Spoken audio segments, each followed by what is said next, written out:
These guys, like, subservience to the founding fathers is shocking. I don't care what they said. They have ideas. We can evaluate them hundreds of years later. Say, okay, that was a good one. That was a bad one. We don't have to treat it like it's the word of God. It's embarrassing, but they're not. They're very proud of it. Whenever people make like founders intent arguments, I always think of that like famous tweet where it's like some dude asked Karl Marx what he thinks of his predictions if they came true or not, and he's like, Yes. "You landed on the moon, the fucking moon." It's like, yeah, they wouldn't give a shit about any of this. They'd be very, very stunned about absolutely everything. The last thing that they would even give a shit about is whether or not paid sick leave should be passed through the ballot initiative or through the. They wouldn't give a flying fuck. Why do you think that what the founders intended should matter? Why do you think we should follow what some 300? They couldn't fathom the world we live in. Why the hell would you listen to them? It doesn't make any sense. Would you listen to like fucking Genghis Khan about how we should rule fucking China now? No, it doesn't make fucking sense. They don't like. They would have said that makes no sense. They would have been like, no, bro, I'm not qualified to tell you what to do in 2025. I'm sure that's what they would have fucking said. Thomas Jefferson said many fucking times he expected the Constitution to be changed every like 15 years or something. Which, by the way, wild. He thought that would be a sustainable thing. Like that would also be incorrect. That's too much change for a stable government. But like, yeah, like they did not intend for the things to go the way they have. Yeah, Thomas Jefferson wanted a constitutional convention every 19 years. That's what Thomas, which, yes, a bit much, like a bit much, but honestly, a lot better than what we ended up with. Like as tumultuous and as chaotic as that would be, it would be better than what we have now. We've argued on the show many times that honestly, anything written in the Constitution prior to 1965 should be reevaluated. Like honestly, like the fact that these laws were made by a tiny group of people who dictated what happened for the next couple of 100 years, and conservatives like to say, well, it was bad then, but the Constitution was allowed to change through the amendment process, and now things have gotten better for a lot of minority groups. Yeah, minorities who had to fight and claw and battle against this Constitution for hundreds of years, decades or centuries it took to reach some sort of semblance of equality,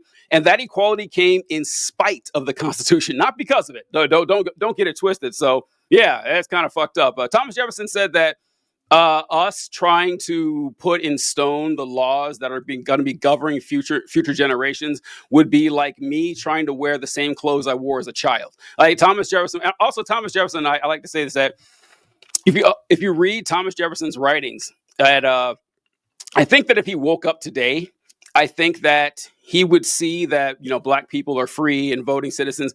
I think he would be like, okay, I kind of saw that coming. It's like, if you read Jefferson, not the coolest guy, I'm not trying to say that, but if you read his writings, whatever, he would say things like, I think black people, in my heart, I want to think that they're on equal ground with whites and that they are equal intelligence, but man, I go out and talk to them and it doesn't seem that way. It's like, really, Thomas, why do you think that is? Just out of curiosity, what would your best guess be as to why it seems to be that way?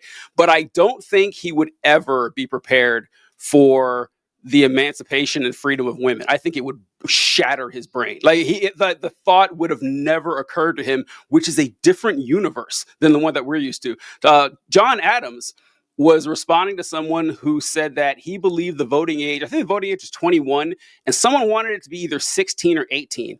And John Adams responded, what next? We're going to let 12-year-olds vote? We're going to let women vote? How far is this going to go? Like, it was that crazy to him. Like, letting women vote was as crazy as letting 12-year-olds vote. So, yeah, maybe not the guys we want to hang our hats on to govern us for the rest of our lives, That brings up a wonderful question, TJ.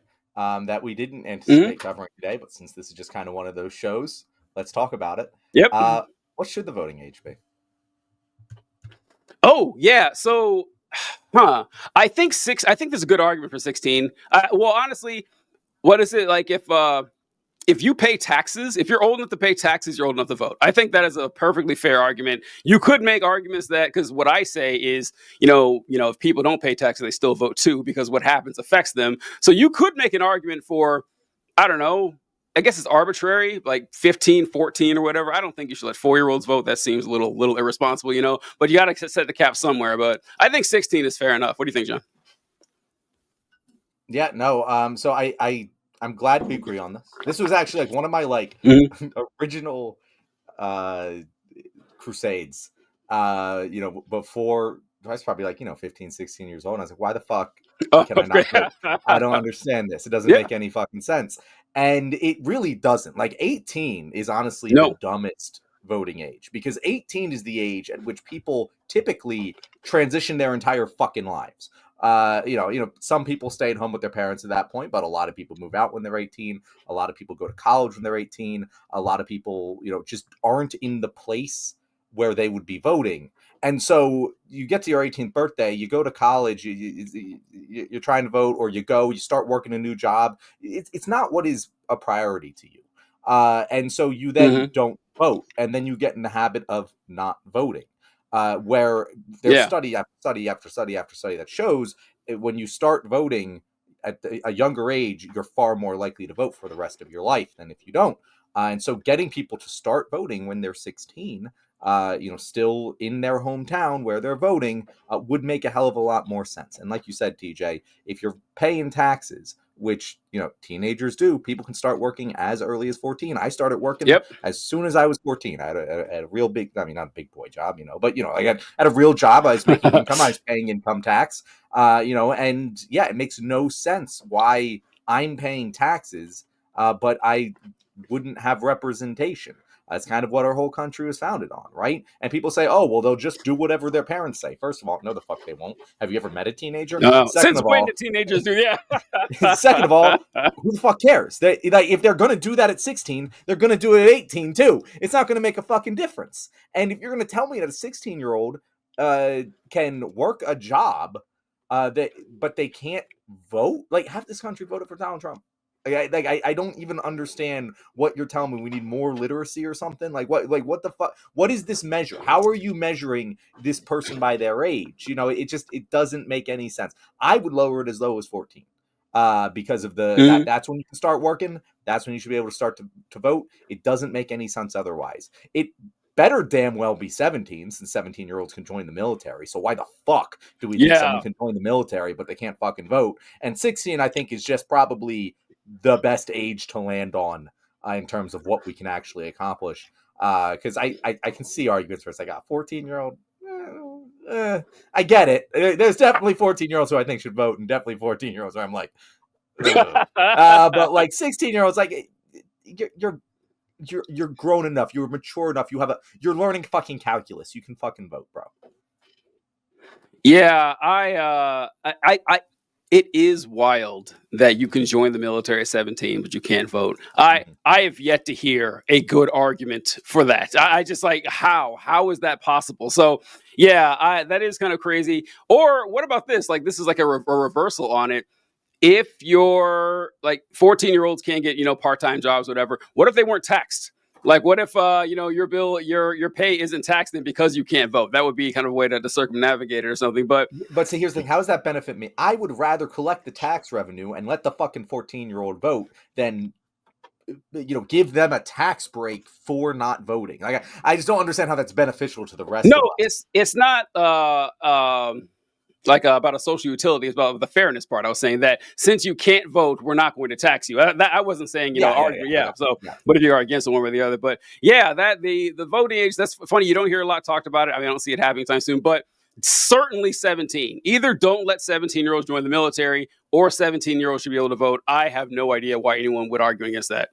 Yeah. Okay. And also, while we're at it, let fucking 18-year-olds legally drink. That's another one. That's not going to happen. It's not going to happen. Why is it not going to happen? It's not going to happen because I'm pretty sure, someone check me on this, I'm pretty sure that the lowering of the drinking age to 18 came right along, like it was on the heels of, I think or that was backward. Yeah, this 18 voting first, and then later with seatbelt laws.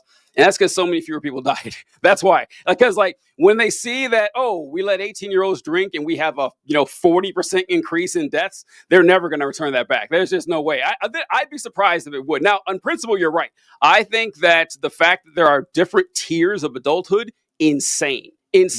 Like you're an adult now, you can join the military, but you cannot drink. Or you're 18, you can't rent a car, just insanity, stuff that goes on. You're either an adult or you are not. And so that's why I agree with you in principle, but I just don't think it's ever going to happen, simply because it demonstrably saved millions of lives. And Wait, so no but one's going to. that is not like, I haven't looked into this for a little Mhm. bit, but that is not what I understood. Like if you look at our like peer nations that have an 18-year-old drinking age, they have significantly less alcohol related deaths for minors because they're getting exposed to it in the house with their parents. They're not hiding it. They're not going into grungy basements and ODing. Like they're in a bar where they can get help. Like that is the opposite of what I've seen. I haven't looked into this for a while. Maybe I'm incorrect on that, because I just remember reading about that. You're right about the seatbelt thing. You're 100% right about the seatbelt thing. Maybe but that's I feel like it's the opposite for drinking. If that is the case, I understand why it's 18. It's still kind of dumb. But like, it's still kind of dumb. It's still just annoying. I will stand against it in principle, but I will be like, you know what? I'm fine with that. But the reason that I say it should be lowered is because I'm pretty darn sure we have higher rates of alcohol related deaths among people 18 to 21 than other countries do that have an 18-year-old drinking age. And that also has to do with the culture, but the culture, that's how you fix the culture. Yeah, you might see an increase over the first 5 years that this is implemented, and then it goes down because the culture changes, and American drinking culture is very fucked. Yeah, and both things could be true. Like it could be true that we have higher rates of alcoholism or alcohol-related deaths in countries with a lower drinking age, and that our deaths were still higher when the drinking age was lower. Both could be true. I don't know. But maybe I'm confusing with the seatbelt, but we'll have to check on that. It's not like they're not drinking, Actually, the kids nowadays aren't drinking as well. Kids aren't drinking. Yeah, kids aren't drinking. That's another thing that just blows my fucking mind. Well, tangent. Sorry, God, this show's already. I can't believe we lasted an hour on this. I can't believe we pulled this off. Going on tangents. Amazing. But if you read about I forgot to mention with a guy arguing against kids or not the paid sick leave and everything. And what was I saying? Oh no, you were talking about kids voting. Yeah, that they're just going to vote the same way their parents vote. That's the same argument people used against the suffragettes. They said if we let women vote, they're either going to vote, if they're married, they're going to vote the same way as their husband, or they'll cancel out his vote. So what's the point? It's the exact same argument. It's so dumb how people fall into that. But around that time was the Prohibition era. And of course, I'm pretty sure John agrees with this too. We're not prohibitionists. We're not saying that alcohol should be illegal. But however, if you go back and read what the temperance movement was saying and look at the stats, I get it. Like, I get why they said what they said. Like, if you were a housewife in the early 1900s, late 1800s, and your husband would go off to work, working 6 days a week, 12 hours a day. By the way, that Missouri representative would have said, "Whoa, you guys want a weekend, huh? You're going to take an entire day away from the business owners? How are they going to? You're going to take away 4 hours a day?" He would be the same fucking person. He'd be fighting his child labor laws too. But anyway, your husband goes off, drinks his ass off when he gets off work, comes home, beats the shit out of you, beats the shit out of the kids. He's getting into fights outside. He's drinking himself to death, and he leaves you a widow and destitute. 100% understand. Like, I bear no ill will towards the women of the temperance movement, because alcohol was a problem. It still is, but we just didn't realize the monster we were creating when we actually passed that. Yeah, and the prohibition is the incorrect thing. That's the problem. It's not that alcohol is bad for society. It is. Like, as someone who uses it on a fairly regular basis, probably more than my doctor would like. It's bad. Like, you shouldn't use it, or at least in the quantities that we do. But that's the other thing, teacher. Kind of just a little bit all back. We learn to drink by making the drinking age 21, and you're an 18-year-old, you're going to drink as much as possible when you have the access to it, because that's the only time that you have it. You can't just, have a glass of wine and learn to drink that way. No, you are indoctrinated into a culture of drinking that is all binge drinking. And that's how people learn to drink. And that's dangerous. That's so dangerous. It creates such bad problems. And yeah, like they're right about it. They just went about mitigating the harm the wrong way in terms of the temperance movement. Because yeah, that prohibition doesn't work, guys, for really most things. Most things, yeah. Like most things, prohibition, even like murder. Like I would actually, TJ, be I would not be shocked if we made murder not illegal. I would be shocked if we saw an increase in murders that was very significant. This is not necessarily based on data, but if we had a 20% increase in murders, I would be shocked, because John. most murders are a crime of passion, of time and place, and people aren't thinking about the legal consequences when they do it, and most people don't want to kill other people. So I would be I'd be surprised. Now you I guess you'd see it for business reasons. So John, that, we would 100% see an increase. Are you kidding me? Of course we would. Like this is all right. This is like, so I mentioned this with superheroes. This is I may have said this on the show before, that if superheroes existed, every one of them would be a villain. Everyone, and including you, including me, every one of them. And I always say that, listen, I have treated people poorly in my life. I've taken advantage of them. I've lied. I've cheated. I've done things to better my position at someone else's expense. I've done all that. And that's with zero superpowers. So if you're telling me if I had more power, I'd do that the same or less? That's fucking insane. No, of course. So if you told people, yeah, you can kill with no repercussions, the only thing that would stop them would be the fear of being punished by someone else, right? Like, so, oh, I killed that guy, but his family's gonna be mad at me.